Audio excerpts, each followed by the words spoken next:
ये अभी आरजेएस में लास्ट ईयर आया था, तो इस पे देखते हैं the canon of judicial ethics, principles and implications.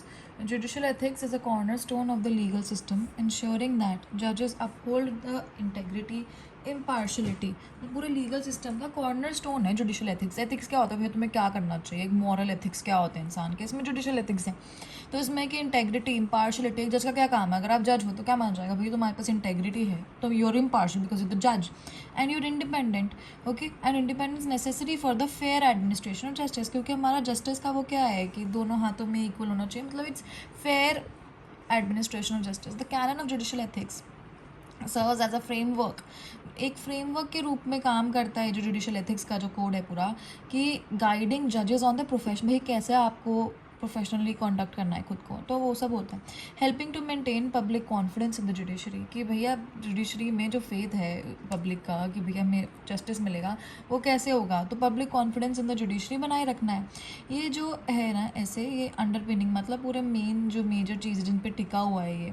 It's implications for judicial behaviour and the challenges जजेस face in adhering to these ethical standards. भाई जजेस को भी तो कुछ चैलेंजेस हो रहे हैं. क्या हो रहे हैं चैलेंजेस यहाँ पे, क्या हो गया कि आपके पास जज को कैसे कैसे कंडक्ट करना है अपने सामने, जिससे लोगों का एक तो फेयर जस्टिस मिले, लोगों को फेयर एडमिनिस्ट्रेशन, और उसके बाद पब्लिक कॉन्फिडेंस बना रहा है, ये सब चीज़ें.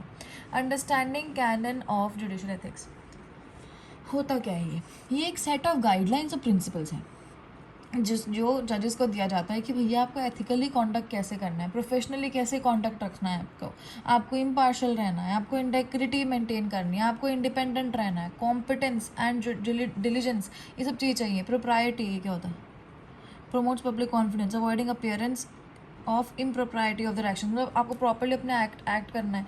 Respect of the law, of course जजेस must respect and uphold the law, understanding that their role is to interpret and apply it fairly. Obviously judges should conduct themselves in a manner that promotes public confidence in the judiciary, of course that is the duty. Avoiding any appearance of impropriety, भैया तुम्हारे कोई भी तुम act करो किसी भी manner में, वो तुम्हारा इम्प्रोप्राइटरी नहीं शो करना चाहिए, इम्प्रोप्राइटी नहीं शो करना चाहिए. कॉम्पिटेंस एंड डिलिजेंस मतलब they are expected to be knowledgeable and handle cases with diligence.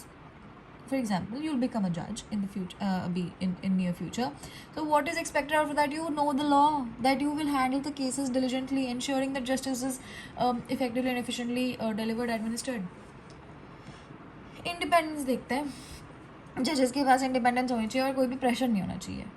ऊपर से यहाँ से प्रेशर आ रहा है कि भैया ये जजमेंट दो, तो कैसे इंटेग्रिटी मेंटेन होगी, कैसे इम्पार्शलिटी मेंटेन होगी, कैसे जुडिशियल एथिक्स को हम कुछ भी कह पाएंगे. सो उनके action solely on law and facts पे बेस्ड होने चाहिए.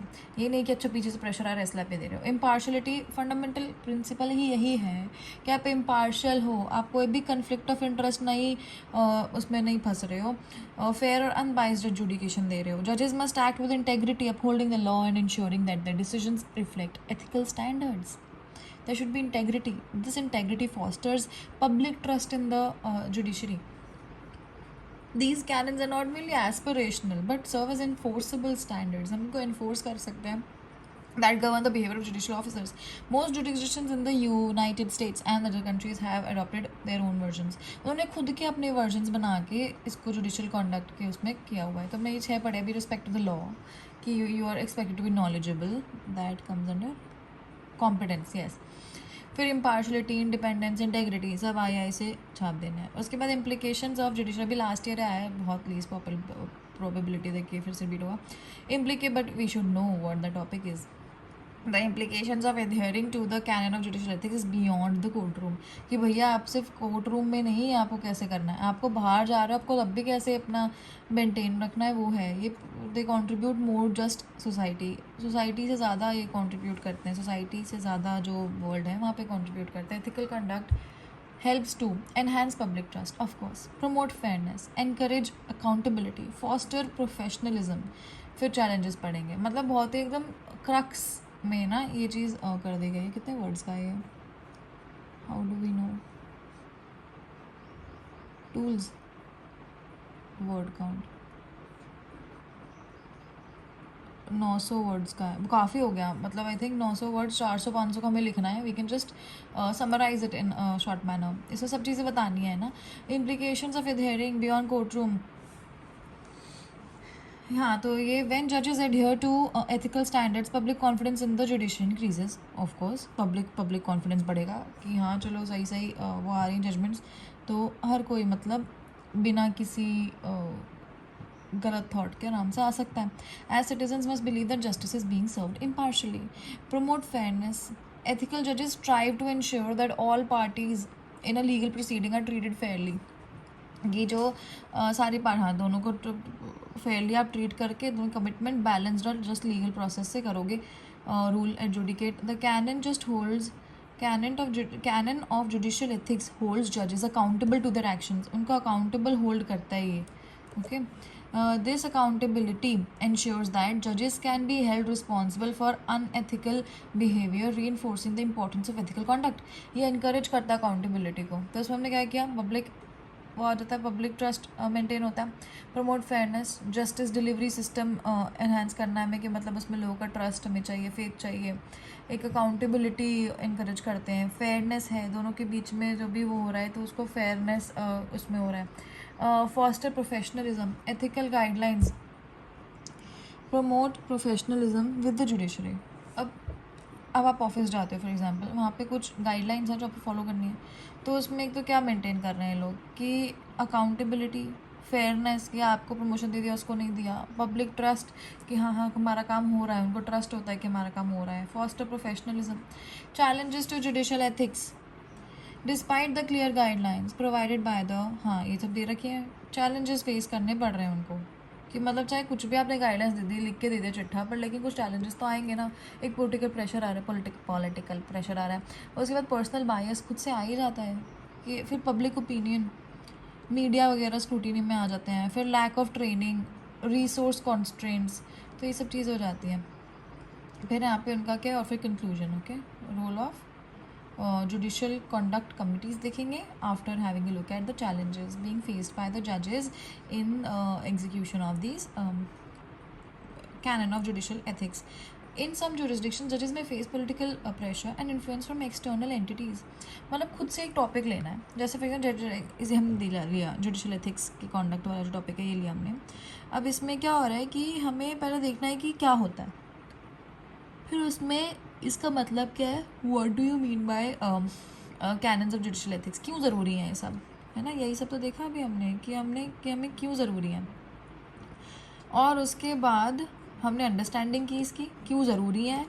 फिर what is expected out of the जजेस ना, वो वाला पॉइंट था कि इम्प्लीकेशंस ऑफ जुडिशियल एथिक्स कि हमें क्यों चाहिए ये, है ना।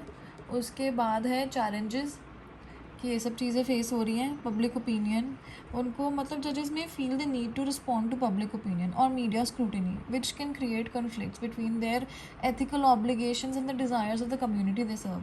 पर्सनल बायस, जजेस are human and may have personal beliefs or biases that can inadvertently influence their decision making. Recognizing and mitigating these biases is essential for maintaining ethical standards. इसको maintain करने के लिए ना ये सब biases को कम करना बहुत ज़रूरी है। एक personal bias आ ही जाता है कि उनके पास personal beliefs हैं। फॉर एग्ज़ाम्पल किसी का ओपिनियन है कि यार ये कपड़े पहन के जाओगे तो ऐसा तो होगा ही, तो मतलब वो उसका पर्सनल बायस है। इसमें मैं ट्रेनिंग करना ज़रूरी है। रिसोर्स कॉन्स्ट्रेंट्स, जजेस को रिसोर्स कॉन्स्ट्रेंट भी फील हो सकता है, including heavy case loads. All right, तो मतलब लोग कम हैं उनको हेल्प करने के लिए।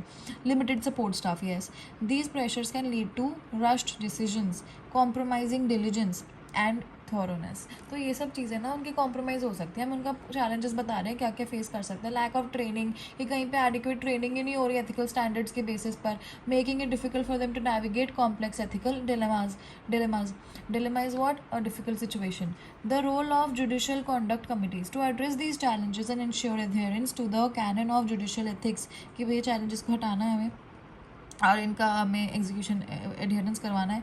मैनी ज्यूरिसडिक्शंस ने ना जुडिशियल कंडक्ट कमिटीज़ बना रखी हैं या फिर बोर्ड्स बना रखे हैं। These boards are responsible for investigating complaints against जजेस and ensuring that ethical standards are maintained. कि मतलब कुछ ऐसी कमिटीज़ बनी है जहाँ पर कंप्लेंट कर दो, उनको सीरियसली लेते हैं और फिर एथिकल स्टैंडर्ड्स को मेंटेन करवाते हैं। बहुत ज़रूरी है, वरना फिर वो मनमानी और वो सब चीज़ें चालू रहेंगी। आगे चलते हैं। Monitoring conduct, they monitor the conduct. Okay behaviour करते हैं और पोटेंशियल एथिकल वायलेशंस को वो आइडेंटिफाई करते हैं. इन्वेस्टिगेटिंग कंप्लेंट्स, जब कोई कंप्लेंट जजेस के अगेंस्ट फाइल हुई, इस जज के अगेंस्ट एक कंप्लेंट फाइल हो गई, these committees conduct thorough investigation determine validity of the allegation. Of course okay, investigation क्यों करते हैं कि एलिगेशन जो आएंगे वो सच है कि नहीं है. एजुकेटिंग जजेस, हाँ एजुकेशन भी करेंगे अभी. Ethical standards and navigate complex ethical, हाँ ट्रेनिंग पहुंचा दो उनको ट्रेनिंग कर दो. उसके बाद है कि एनफोर्सिंग स्टैंडर्ड्स, इफ़ अ जज is found to have violated ethical standards, conduct committees have the authority to impose disciplinary actions. Okay, they can ranging from reprimands to removal from the मतलब डांट भी सकते हैं और फिर वो उनको रिमूव भी कर सकते हैं. कंक्लूजन देख लेते हैं. The canon plays a vital role in maintaining the integrity and public trust of the judiciary by promoting, वही चीज़ें बहुत ही सटल मैनर में उन्होंने समराइज कर दिए हैं. एडहेरेंस इज़ एसेंशियल एक गुड हेल्थ के लिए ना, लीगल सिस्टम के लिए और डेमोक्रेटिक प्रिंसिपल्स की प्रोटेक्शन के लिए. A judiciary that commits to ethical standards not only serves justice but also fortifies the foundation of society itself. Fortify the foundation मतलब उसका एक बुनियाद खड़ी होती है. अगर जुडिशल सिस्टम हमारा स्ट्रॉन्ग है, अगर हमारे जजेस इम्पार्शल हैं, अगर ये जो हमें वो दे रखे हैं ना जजेस को, क्या बोलते हैं, एथिकल स्टैंडर्ड्स, तो they are मतलब they are acting in impartial, integral और in respect of the law, competency, diligently, ऐसे वो लोग एक्ट कर रहे हैं. और उसके बाद हम डिस्कस किया कि एनहेंस पब्लिक ट्रस्ट, मतलब ये सब क्यों ज़रूरी है. एक तो जुडिशल एथिक्स होता क्या है, ये सब क्यों ज़रूरी है, क्योंकि रिस्पेक्ट ऑफ लॉ बनानी है उनको, वो तो है ही. चलो foster professionalism, encourage accountability, promote fairness, enhance public trust, ये सब बेसिक वर्ड्स हैं. When you will think about it you will be able to write it, but these terms are also to some extent are important.